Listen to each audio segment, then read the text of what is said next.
3 ஆண்டுக்கு ஒரு முறை மட்டுமே வரக்கூடிய அந்த 4 ரகசிய நேரங்களை இந்த முறை தவற விட்டுடாதீங்க. வருகின்ற பராபவ ஆணி மாதம் 15ஆம் தேதி, அதாவது ஜூன் 29ஆம் தேதி வளர்பிறையில ஒரு அபூர்வ சுக்லபக்ஷ பௌர்ணமி வருது. இந்த நாள்ல கிடைக்க போற அந்த 4 அபூர்வ நேரங்களை மட்டும் மிஸ் பண்ணவே பண்ணாதீங்க.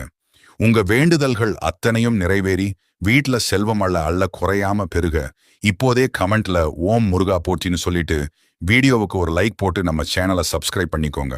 முதலாவது, அதிகாலை 4:22 மணிக்கு தொடங்கும் பிரம்ம முகூர்த்த பௌர்ணமி நேரம். இரண்டாவது, கேட்டதை தரும் காலை 11:46 முதல் மதியம் 12:37 வரையான அபிஜித் முகூர்த்த நேரம். மூன்றாவது, மதியம் 12:37 முதல் மதியம் 1:28 வரை மற்றும் நான்காவது, மாலை 3:10 முதல் மாலை 4:01 வரையான செல்வங்களை அள்ளித்தரும் அபூர்வ நேரம். இந்த 4 நேரங்கள்ல ஏதாச்சும்